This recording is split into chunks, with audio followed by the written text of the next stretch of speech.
کہ عید کے بعد حکومت پہ چڑھائی کریں گے, عید کے بعد جا کے گرانڈ اپوزیشن بنے گا. تو وہ گرانڈ اپوزیشن تو پی ٹی آئی کے اندر ہی میرے خیال میں بنے گا. گرانڈ اپوزیشن اگر بن گیا, دوسری پارٹیوں کو تو لگ نہیں رہا ہے. مولانا فضل الرحمان صاحب کے بیان کبھی آپ نے حوالہ کیا ہے. دوسری بات یہ, بلاول بھٹو صاحب, میں پہلے بھی کاظمی صاحب میرے ساتھ کئی شو میں بیٹھے ہوئے تھے, اس وقت بھی میں نے کہا تھا کہ غالباً پنجوتا صاحب بھی کسی شو میں تھا, تو میں نے کہا حکومت کو تھوڑا سا دل جو ہے نا وہ فراخ دلی دکھانا چاہیے. اگر انہوں نے رات 10:30 بجے اعلان کیے کہ خان کے ساتھ ملاقات کے مشروع کا, جو کہ غلط تھا, مگر پھر بھی حکومت کو رات 11 بجے جو ہے نا وہ 55 سیٹوں والی بس کھڑی کر دینی چاہیے اور سب کو بٹھا کے اڈیالہ جیل لے جانا چاہیے, جاؤ ملو. لیکن شام میں پھر وہی ہوا, پی ٹی آئی نے دوبارہ اس چیز کی خود ہی نفی کر دی ہے کہ نہیں جی خان کو پیرول پہ رہا کرو تب جا کے بات ہوگی. تو میں یہ سمجھ رہا ہوں جو 1.5 مہینہ پہلے رمضان کا مہینہ جو ٹاک شو میں گزارنے کے لیے ایک پلان بنایا تھا یا ایک بیان دیا تھا, وہ تو ٹس ہو گیا ایک لحاظ سے, اس کی تو کوئی سر پیر نہیں ہے. مولانا صاحب کے اوپر جو زیادہ اعتماد کر رہے تھے وہ بھی آپ نے سنا دی ہے. تو اب میرے خیال میں یہ شہرام ترکئی اور مروت گنڈپور اور یہ دوسرے تیسرے ان کا یہ گروپ بن جائے پنجاب کی, یہ ساری کھٹے ہو جائے تو اس کو ہم ضرور گرانڈ اپوزیشن کہیں گے. ٹھیک ہے. اچھا, میرا سوال یہ تھا کہ بلاول بھٹو صاحب نے کوئی رابطہ کیا ہے؟ ان کی جانب سے کہا گیا تھا کہ ٹھیک ہے وہ ایک کوشش کر سکتے ہیں, تو کیا کوشش ہوئی ہے؟ دیکھیں ہمارا کام تھا جو بھی قانون آئین کے مطابق جو ایک سلسلہ ہے, 8 فروری کا الیکشن ہوا, ہم نے اس وقت پی ٹی آئی کو آفر کیے کہ آپ بڑی پارٹی ہو, ہم آپ کو غیر مشروع طور پہ سپورٹ کر رہے ہیں. ان کا شاید یہ خیال تھا یا ان کی ترجمانوں کا کہ ایک ہفتے کے بعد حکومت جو ہے نا وہ چلے گی تو ایک ہفتے کے لیے ہم کیوں پیپلز پارٹی کے ساتھ احتیاط کر لیں. اور پھر اس کے بعد ایک ہفتے سے ہوتے ہوئے آج 1.25 سال گزر گیا, تو میرے خیال میں ماضی کی نسبت یا پی ٹی آئی کی حکومت کی نسبت تو موجودہ حکومت زیادہ بہتر پرفارمنس دکھا رہی ہے. گو کہ میرے حساب سے جو دکھانا چاہیے وہ نہیں دکھا رہی ہے, مگر پی ٹی آئی سے تو بہتر دکھا رہی ہے. اور پھر اس کے بعد جا کے وہ حکومت کے دڑے بنانے کا یا اپوزیشن کو دڑے اکٹھے کرنے کا, تو ان کے اپنے جو دڑے بنے ہوئے ہیں ان کا کیا کریں گے؟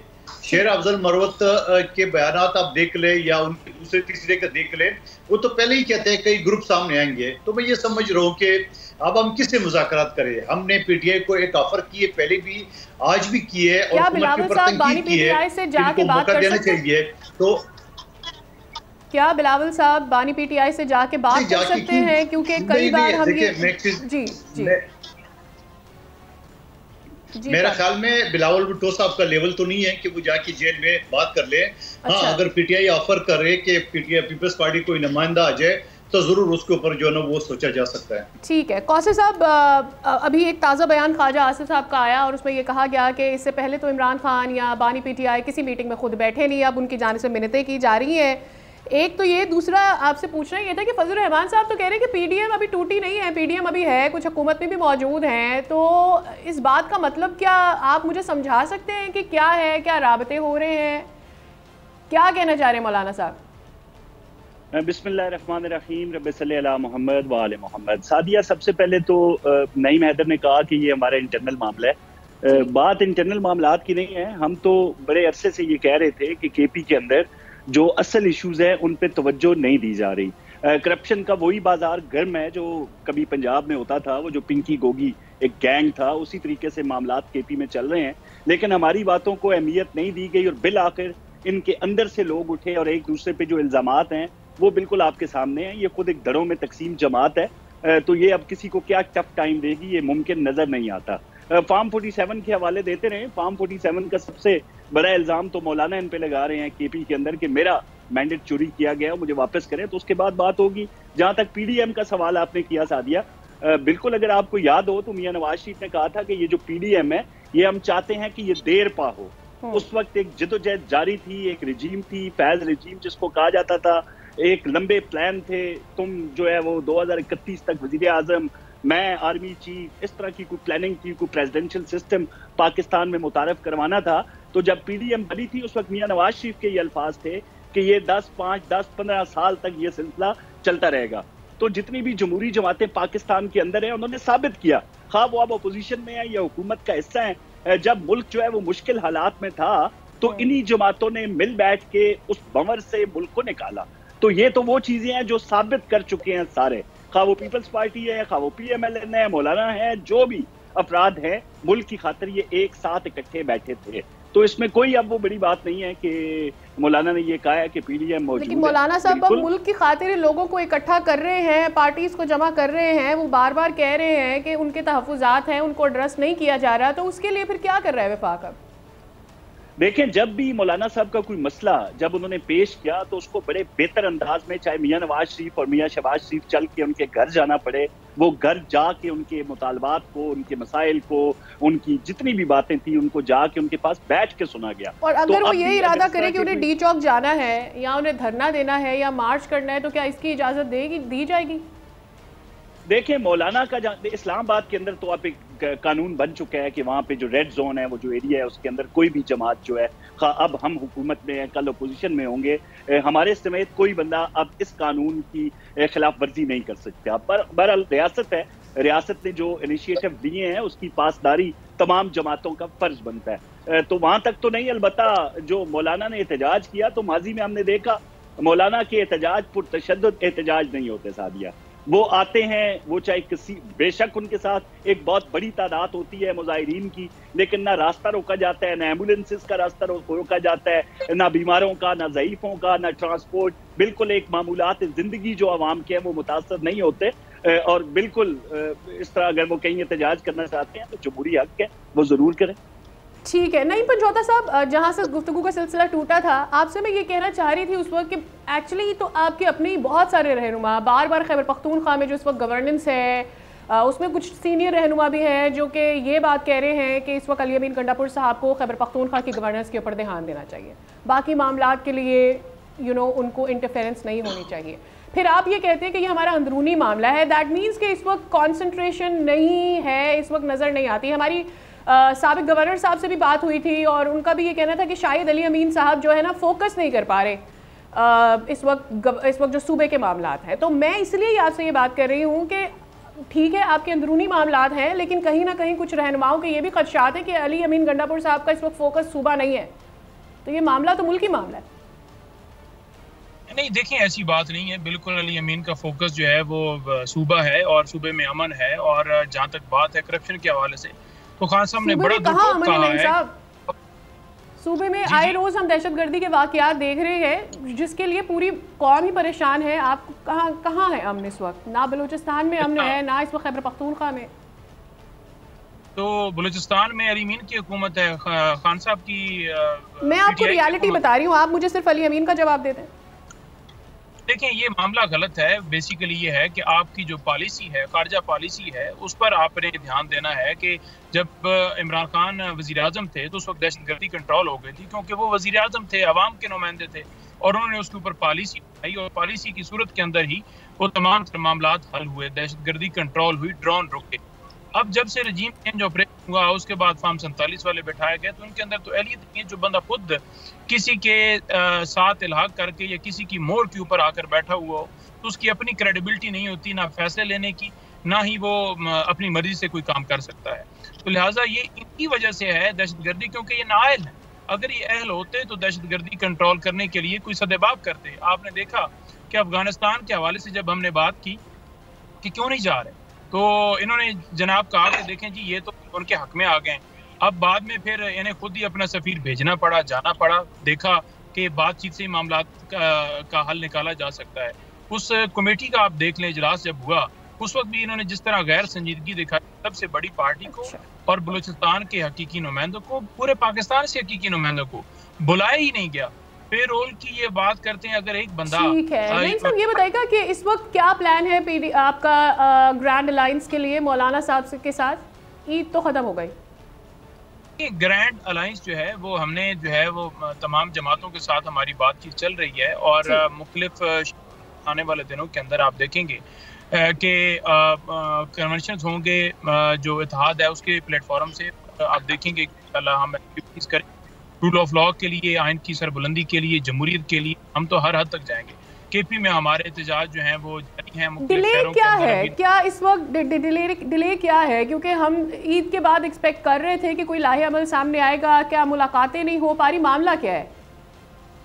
دیکھیں لاسٹ جو میٹنگ تھی اس دن سلمان اکرم رائے صاحب نے جا کر بتانا تھا کہ ہمارے اتحاد کے اندر یہ بات طے ہوئی ہے اور یہ جماعتیں ہمارے ساتھ اس بات کے اوپر متفق ہوئی ہیں. دیگر جو جماعتیں ابھی تک جن کے ساتھ ہمارا اناؤنسمنٹ آپ نے نہیں دیکھا, ان کے حوالے سے بھی خان صاحب سے مشاورت کرنی تھی, لیکن انہوں نے منگل کو ملاقات نہیں کرنے دی کیونکہ یہ ملاقات سے ڈرتے ہیں, ملاقات کا خوف ہے کہ کم سے کم تو لوگ نہ جا سکیں. اب سیکرٹری جنرل نہیں جائیں گے, یعنی ان کے وہ وکیل بھی ہیں, چیئرمین نہیں جائیں گے, تو پھر معاملات کیسے آگے بڑھ سکتے ہیں؟ حالانکہ ہائی کورٹ کا حکم تھا, حکم کے باوجود اس کی خلاف ورزی کی. انہوں نے کہا قادر خان صاحب یہ ٹھیک ہے. نعیم صاحب, قادر صاحب اب مجھے یہ بتائیں کہ ایک جانب تو پی ڈی ایم کی حکومت کی بات کر رہے ہیں مولانا صاحب, دوسری پی ڈی ایم کی بات کر رہے ہیں, اور پھر وہ یہ بھی کہہ رہے ہیں کہ جی کچھ سم آف دا ممبرز اس وقت حکومت میں ہیں, کچھ اپوزیشن میں ہیں. کچھ آپ کو سمجھ میں آ رہا ہے کہ اس وقت مولانا صاحب کے ذہن میں کیا چل رہا ہے اور کیا پلاننگ ہے ان کی اس حوالے سے؟ when he says کہ جی پی ڈی ایم کی حکومت, پی ڈی ایم جو تھی وہ آدھی بٹ گئی ہے, ادھر بھی ہے ادھر بھی ہے, لیکن پی ڈی ایم قائم ہے. دیکھیے میں کئی مرتبہ یہ بات کہہ چکا ہوں, بلکہ چیلنج کے ساتھ کہہ چکا ہوں کہ مولانا صاحب ان کا ساتھ نہیں دیں گے, اور ان کا اصرار تھا کہ مولانا کے گھر کے ایسے طواف کرے تھے جو ماضی کی باتیں اگر بندہ یاد رکھے تو بندہ سر پکڑ کے بیٹھ جائے. لیکن اس کے باوجود مولانا نے ان کے سامنے مولانا صاحب کسی بھی قسم کا کوئی لارا کیوں دیں گے پی ٹی آئی کو؟ ان کو کیا فائدہ ہوگا اس کی وجہ سے کہ اگر ان کا انٹرسٹ نہیں ہے, آپ جس طرح سے بات کریں؟ دیکھیں میں آپ کو تھوڑا سا دلائل سے بات کروں گا, تھوڑا غور سے سن لیں میں کیا کہنا چاہ رہا ہوں. مولانا جو نا ان کا جو حلقہ ہے وہ خیبر پختونخوا, مولانا کہتے ہیں کہ میرے مینڈیٹ چوری کر دیے, پی ٹی آئی کو دے دیا گیا. اب آپ مجھے بتاؤ مولانا اگر پی ٹی آئی کا ساتھ دے تو احتجاج کس کے خلاف کریں گے؟ ایک ریالٹی ہے. دوسری بات یہ ہے کہ مولانا یہ کہتے ہیں کہ آپ نے ان اپوزیشن اتحاد بنانا ہے تو اس کی سربراہی مجھے دینی ہے, اس پہ یہ ایگری نہیں ہے. تیسرا مولانا یہ کہتے ہیں کہ آپ مجھے یہ کر دیں. مولانا صاحب کا تو بیان آیا تھا کہ انہیں صدارت نہیں چاہیے,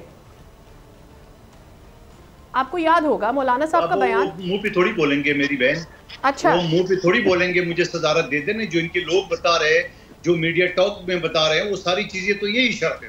تیسرا مولانا یہ کہتا ہے کہ اگر اتحاد بن گیا, میں سربراہ ہوا, یا دوسرا الٹرنیٹ, یعنی بیچ میں یہ بھی تجویز رہی تھی کہ ایک صدر اور ایک چیئرمین بنائیں گے کیونکہ محمود خان اچکزئی صاحب کو پہلے وہ سربراہ بنا چکے ہیں.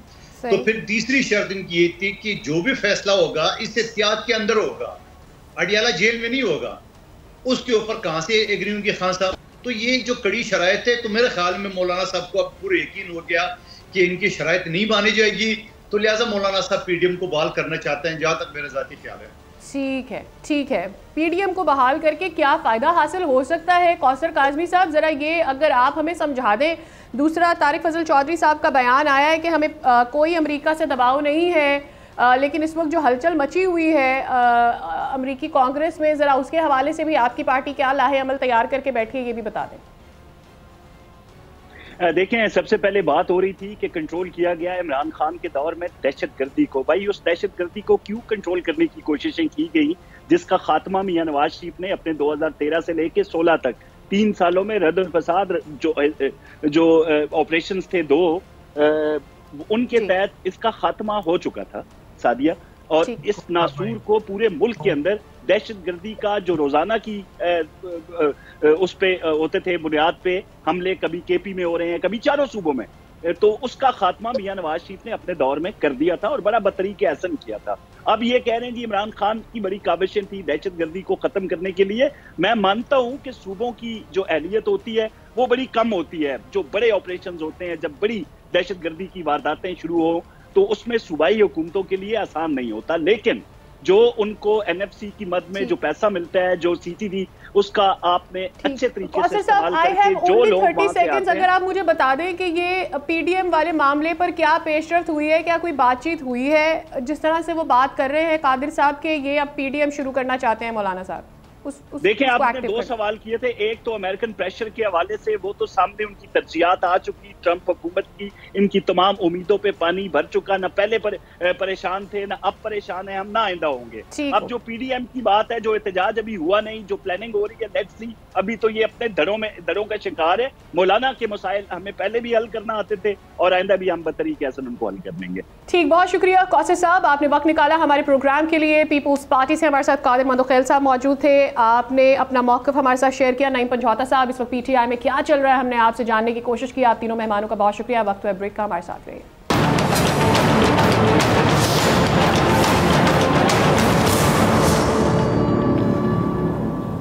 ویلکم بیک ناظرین، اسرائیل کی جانب سے غزہ میں بمباری کا سلسلہ جاری ہے۔ 18 مارچ کو غزہ جنگ بندی معاہدہ توڑتے ہوئے غزہ پر بدترین بمباری شروع کر دی گئی۔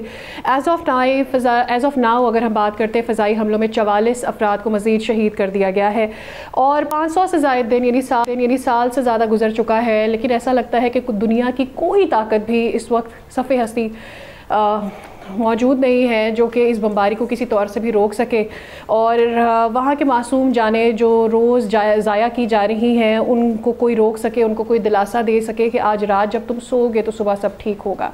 جو بچہ آج پیدا ہوا ہے اس کی جان محفوظ ہے، یہ کوئی دلاسا ان کو دے نہیں پا رہا۔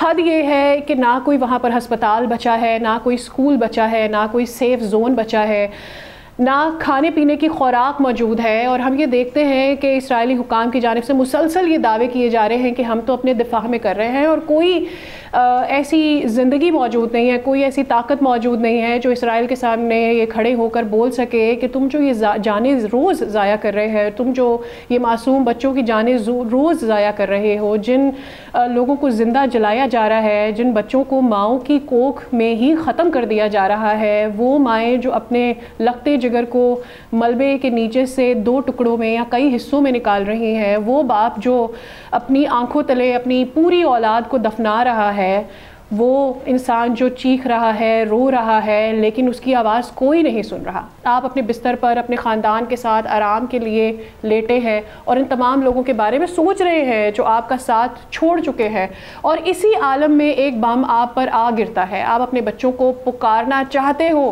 لیکن وہ اس کے لیے موجود ہی نہیں ہے، اپنے پیاروں کی حالت کو دیکھنا چاہتے ہو لیکن ان تک پہنچنے کی ہر کوشش، ہر حرکت بس ناکام ہو جاتی ہے، اور آپ بس انتظار کرتے رہتے ہیں کہ شاید اگلا بم گرے گا اور زندگی کا خاتمہ ہو جائے گا۔ بس ایسا ہی ہوا ہے غزہ میں۔ سسکتی زندگی اور ہر لمحہ امداد کے منتظر فلسطینیوں کے قتل عام پر بات کرنے کے لیے ہمارے ہیں جلال الفرح صاحب، یہ نمائندے ہیں غزہ کے۔ بہت شکریہ سر، آپ نے وقت نکالا ہمارے پروگرام کے لیے۔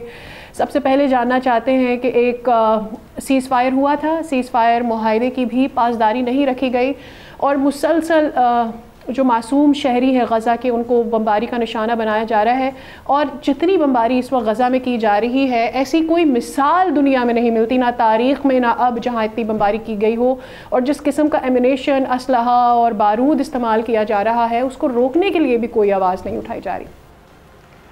جی بہت شکریہ محترمہ۔ دیکھیں، سب سے پہلی بات وہ معاہدہ کا جو بات آپ نے کی ہے، اسرائیل کے ساتھ معاہدہ کرنا نہ ہونے کے برابر ہے۔ اسرائیل کے ساتھ اسرائیل پر بھروسہ کرنا ہی سب سے بڑی غلطی ہے، اور میں نے جتنے بھی نیوز چینلز میں نے اسرائیل کے عزائم اور اسرائیل کے ارادہ کے بارے میں نے پیشگوئی کی ہے، وہ بدقسمتی سے درست ثابت ہوئی ہے۔ جب یہ جنگ بند ہوئی تھی 19 جنوری اسی سال میں، جب ڈونلڈ ٹرمپ صاحب اقتدار میں آئے تھے، تو اس وقت میں نے بھی یہ پیشگوئی کیا تھا کافی نیوز چینلز میں پاکستان کی اور انٹرنیشنل میڈیا پہ کہ یہ جنگ بندی ایک دھوکہ ہے، صرف چند دنوں کے لیے، مہینہ ڈیڑھ کے لیے، پھر دوبارہ جنگ آغاز ہوگا اور اس سے زیادہ ہوگا۔ صورتحال اس وقت غزہ کے اندر میری بہن، اگر میں کہوں کربلا ثانی ہے، یہ بھی لفظ کم ہے۔ اگر میں کہوں قیامت صغریٰ، یہ بھی کم، شاید یہ بھی لفظ کم ہو۔ اگر میں کہوں جہنم ہو، جس طرح ڈونلڈ ٹرمپ صاحب نے وعدہ کیا تھا کہ میں مشرق وسطی کو جہنم بنا دوں گا، تو یس ہی ڈڈ، انہوں نے کر دیا غزہ کو جہنم۔ غزہ کو انہوں نے جہنم بنا دیا، غزہ کو قبرستان بنا دیا۔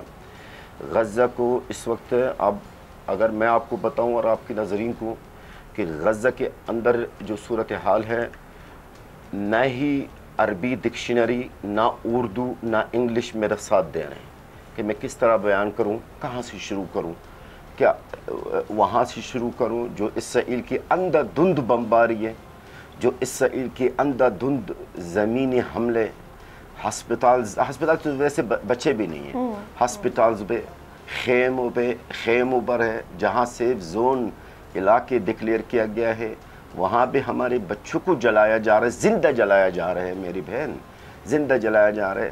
کہاں سے شروع کروں؟ میری عوام کے اوپر جو اس وقت بھوک اور پیاس کا جنگ مسلط کیا گیا ہے، میری عوام کے اوپر جبری بے دخل کرنے کا جو جنگ مسلط کیا گیا ہے، کون سا اسرائیل نے ایسا کون سا ظلم، جارحیت، سفاکیت اسرائیل نے نہ کیا ہے اس 20 دن کے اندر ہے۔ آپ یقین کریں میری بہن، 471 دن 7 اکتوبر سے لے کے 19 جنوری تک ایک طرف، اور ابھی یہ جو 20 دن ہیں یعنی 18 رمضان سے لے کر آج کی تاریخ تک کے وہ ایک طرف ہے۔ اسرائیل نے اس دوران 1350 شہید انہوں نے کر دیا فلسطینیوں کے۔ اسرائیل نے وہ پاگل بند دکھائی ہے، میں جو سمجھ میں نہیں آ رہا۔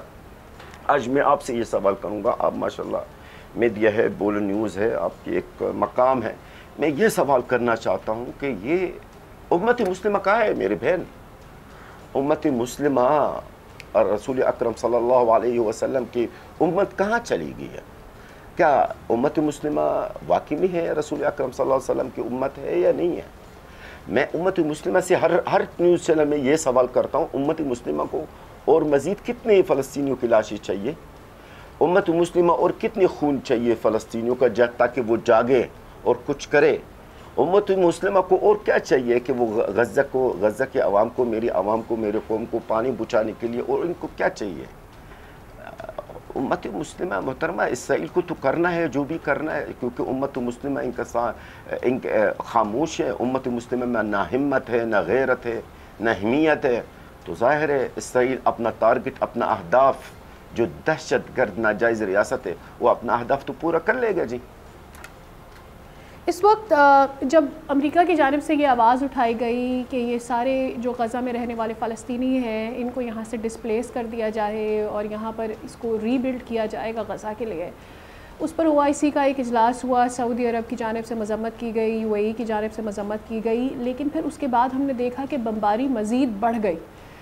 اس کے بعد کیا ہوا ہے، کیا ڈیولپمنٹ ہوئی ہے، کیوں سیز فائر نہیں کروا پائی یہی وہ قوتیں جنہوں نے بعد میں امریکہ سے تحفظات کا اظہار بھی کیا، یہی وہ مسلم ممالک جو بار بار یہ کہتے رہے کہ یہ بربریت ہے اسرائیل کی جانب سے اور اسے روکا جانا چاہیے؟ کیا ان کا ٹارگٹ صرف یہ تھا کہ کسی طرح سے ڈسپلیسمنٹ روکا جائے، اور اس کے بعد کیا ہوا؟ بہت اچھا پوائنٹ اٹھایا آپ نے میری بہن۔ دیکھیں، سب سے پہلے بات تو یہ امریکہ کا شروع سے یہ بیانات یہی آ رہی ہے کہ غزہ کے عوام وہاں سے نکل جائیں۔ کبھی مصر کا نام لیتے ہیں کہ مصر چلی جائے، کبھی جورڈن کا تجویز دیتے کہ جورڈن چلی جائے، کبھی صومالیہ لینڈ کا نام دے رہے، کبھی پتہ نہیں کون سا افریقہ کا ملک، افریقہ میں کوئی ملک کا نام دے رہے، روز نام سن رہے ہیں ہم۔ یہ تو ڈونلڈ ٹرمپ صاحب کا بھی ایک اور بھی باتیں تھی کہ میں غزہ پر کنٹرول کروں گا۔ تیسرا بیان یہ ڈونلڈ ٹرمپ صاحب کا یہ بھی تھا کہ میں غزہ کو خریدوں گا، پتہ نہیں کس سے خرید رہا وہ۔ چوتھی باتیں یہی تھی ان کے، چوتھا بیان یہ تھا کہ میں غزہ کے جو لوگ ہیں ان کو وہاں سے نکال کے غزہ کو نیو ری بلڈ کر دوں گا۔ بہت باتیں ہیں ڈونلڈ ٹرمپ صاحب نے کی ہے، جبکہ اگر دیکھا جائے تو ڈونلڈ ٹرمپ شروع میں الیکشن کمپین کے دوران تو ان کے وعدے کچھ اور تھے، ابھی جب وہ اقتدار میں آ گئے تو ان کی وعدے رہ گئے، انہوں نے یو ٹرن لے لیا۔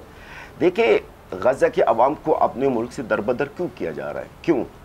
اسرائیل کو جانا چاہیے، اسرائیل قابض ہے، قابض تو ہم نہیں ہے، یہ تو ہماری سرزمین ہے، ہمارے ہم تو جانے والے نہیں ہیں۔ ہو سکتا ہے شاید کوئی 50,000 کوئی 1 لاکھ لوگ جائیں گے، لیکن جو 20-22 لاکھ عوام ہیں غزہ کے وہ نہیں جائیں گے، وہ اپنا جان دیں گے، نہیں جائیں گے۔ باقی جو آپ نے ذکر کیا عربوں کی طرف سے، عربوں نے جو تجویز دیا ہے وہ یہی تجویز دیا ٹھیک ہے ہم ری بلڈ غزہ کرتے ہیں اور غزہ کو دوبارہ تعمیر کرتے ہیں لیکن فلسطینیوں کو بے دخل نہیں کیا جائے گا. اسرائیل ایگری نہیں ہے اس بات پہ, نہ اسرائیل اس بات پہ ایگری ہے اور نہ ہی امریکہ.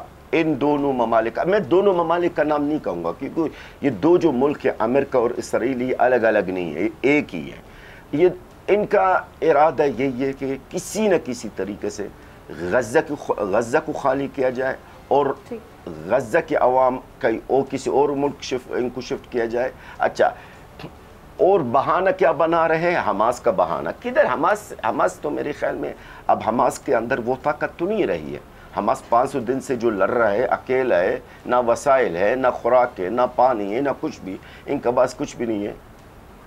تو میرے خیال میں آئی تھنک یہ بہانے ہیں اور کچھ بھی نہیں حماس سے. اگر حماس آپ کے ٹارگٹ ہے, آپ کے اہداف حماس ہیں, آپ کے حماس کو ختم, تو یہ چھوٹے چھوٹے بچے, معصوم بچے جن کو آپ جلاتے ہیں, جن کو آپ مارتے ہیں, جو خواتین ہیں, ان کا کیا قصور ہے؟ ان کا حماس سے کیا تعلق ہے؟ ان کو کیوں جلایا جا رہا؟ میری بہن یہ ایک پالیسی, یہ ایک سیاست ہے امریکہ اور اسرائیل کا ہے کہ فلسطینیوں پر اتنا عذاب ڈال دیں, غزہ کے عوام کے اوپر ہے اتنا عذاب ڈال دیں کہ وہ بس ہجرت کرنا بھی مجبور ہو جائے. جی جلال صاحب, جس طرح کی بمباری کی جا رہی ہے اس وقت اسرائیل میں, اس کی کوئی مثال غزہ میں, معاف کیجیے گا, اس کی کوئی مثال نہیں ملتی ہے. اور ہم جو فوٹیجز اپنے سامنے دیکھ رہے ہیں وہ ہم سے دیکھنے میں برداشت نہیں ہو رہے. جو عوام وہاں پر رہ رہے ہیں وہ کیسے, ان کے لیے کیسی بھی طرح سے لیویبل ہو سکتا ہے؟ کوئی اس کے اوپر تحقیق نہیں کر رہا کہ یہ کس طرح کی بمباری کی جا رہی, کس طرح کے کیمیکلز استعمال کیے جا رہے ہیں انسیمینیشن کے اندر, اتنی زہریلے ہیں, وہاں سانس لینا مشکل ہوا ہے, ان لوگوں کا کیا حال ہوتا ہوگا؟ میرے عوام کا کیا حال ہے میرے بہن, یہ میں آپ کو کیا بتاؤں میرے عوام کا کیا حال ہے. میرے عوام کا حال تو آپ لوگ شاید کچھ کلپسوں میں, کچھ ویڈیوز میں آپ دیکھتے ہوں گے, ہم تو خود محسوس کر رہے ہیں. آپ ان سے پوچھئے جن کے اوپر بیٹ رہی ہے. میں خود غزہ کا ہوں, میرے سارے خاندان غزہ میں ہیں, جو آپ یقین کریں خدا کی قسم مجھے پتہ ہی نہیں ہے میرے بہن بھائی ابھی زندہ بھی ہے یا شہید بھی ہوا, مجھے علم ہی نہیں ہے. اتنا مجھے بتایا کہ میرا محلہ سارا ملبہ ہے, خنڈرات ہے, میرا غزہ جو ہے, جو خان یونس علاقہ وہ سارا خنڈرات ہے. غزہ کے عوام وہی والی باتیں میں نے ذکر کیا شروع میرے بہن, ان کی زندگی جہنم ہے. ان کی زندگی وہی ہے جو ڈونلڈ ٹرمپ صاحب وعدہ کر کے آتے کہ جہنم بنا دوں گا, وہ جہنم کے وقت ٹائم گزار رہے ہیں میری عوام, اور کچھ بھی نہیں ہے. آپ مجھے ذرا یہ بتائیے, کوئی امیجن کر لے میرے بہن, آج میں یہ سوال کروں گا آپ سے, کوئی امیجن ایک منٹ کے لیے کر لے کہ وہ ملبہ کے نیچے سے اپنے چھوٹا بچہ کو 3 ٹکڑوں میں نکال رہا ہے. کون یہ چیز برداشت کرے گا؟ کون یہ برداشت کرے گا کہ اپنے چھوٹا بھائی کی لاش اٹھا؟ کون یہ برداشت کرے گا؟ ایک ماں ہے جن کے کوئی اولاد نہیں, صرف ایک بیٹا ہے, وہ بھی 20 سال کے بعد اللہ نے ان کو دی ہے, وہ بھی ان کے ہاتھ میں 2 ٹکڑوں میں دیا گیا ہے. اور بھی بہت کچھ میرے بہن, اگر میں غزہ کے بارے میں بتاؤں آپ کو تو شاید یہ آپ کا پروگرام کیا ہے, یہ 24 گھنٹہ بھی کم پڑ جائیں گے, سال کم پڑ جائے گا بتانے کے لیے. بھوک پیاس الگ ہے, میرے عوام کے پاس تو پانی تک نہیں ہے, یقین کرے پانی پینے کا تک نہیں ہے. اور میں پھر دوبارہ دہراتا ہوں کہ ہماری امت مسلمہ بھی اتنی بھی اندر ان کی ہمت نہیں ہے کہ وہ پانی پہنچانے کی بھی اتنی ان کے اندر ہمت بھی نہیں ہے. جو کم سے یہ عورتوں کا کام ہے. نبی پاک محمد صلی اللہ علیہ وسلم کے دور میں یہ پانی پہنچانا, یہ خوراک پہنچانا, یہ لیڈیز کا کام ہوا کرتے تھے. آج آپ ذرا دیکھیے 57 مسلم ملک, 57 کنٹریز, وہ پانی نہیں پہنچا سکتی میرے بہن. تو اور کیا کرے آپ؟ 500 دن میں کچھ ہوا ہی نہیں ہے, تو آنے والے دن میں کیا ہوگا؟ یہی ہوگا. ابھی سے میں آپ کو بتا دوں, مذمتیں ہوں گے, اجلاسیں ہوں گے, اور بہت زیادہ ہوگا نا تو شدید الفاظوں میں مذمت ہوں گے, قراردادیں منظور ہوں گے, لیکن عملی اقدام لکھ لے مجھ سے کچھ نہیں ہوگا. ہم دعا کرتے ہیں جلال فارس صاحب کہ ابھی تک کچھ نہیں ہوا ہے, اور آپ یہ جس طرح سے بات کر رہے ہیں کہ 500 دن گزر چکے ہیں, کچھ نہیں ہوا. ہم بھی دیکھ رہے ہیں حالات بد سے بدتر ہوتے چلے جا رہے ہیں. سیز فائر کے باوجود بھی اگر کہیں سی جگہ پر بمباری نہیں روکی جاتی اور ایسے بچوں کو جہاں پر نشانہ بنایا جاتا ہے, گھروں کو جہاں پر نشانہ بنایا جاتا ہے, عورتوں کو جہاں نشانہ بنایا جاتا ہے, جن کا اس لڑائی سے کوئی لینا دینا نہیں, جن کا قصور صرف یہ ہے کہ وہ ایسی ریجن میں ہے اور جہاں پر اسرائیل کی جانب سے مسلط کی جا رہی ہے یہ بمباری, یہ ظلم, یہ بربریت. جلال صاحب بہت شکریہ, آپ نے وقت نکالا ہمارے پروگرام کے لیے. ہم امید کرتے ہیں کہ جلد کوئی اس کا حل ایسا نکل سکے, تمام مسلم امہ اکٹھے ہو سکے, دیگر ممالک اس حال کو دیکھ سکیں, ان بے گناہ لوگوں پر ترس کھا سکیں جو کہ اپنی زندگیاں کیوں گوا رہے ہیں, صرف کیا ان کا قصور یہ ہے کہ وہ اس جگہ پر پیدا ہوئے ہیں, اور اگر پیدا بھی ہوئے ہیں تو کیا اس جگہ کا یہ قصور ہے کہ وہ وہاں پر موجود ہے جہاں اتنا خون بہایا جا رہا ہے. ان لوگوں کا کوئی قصور نہیں ہے, ان کو جینے کا اتنا ہی حق ہے جتنا آپ کو اور مجھے ہے. یہاں پر پروگرام کا وقت بھی ہو گیا ہے ختم. ملاقات ہوگی اگلے شو میں, دیجیے اجازت, اللہ حافظ.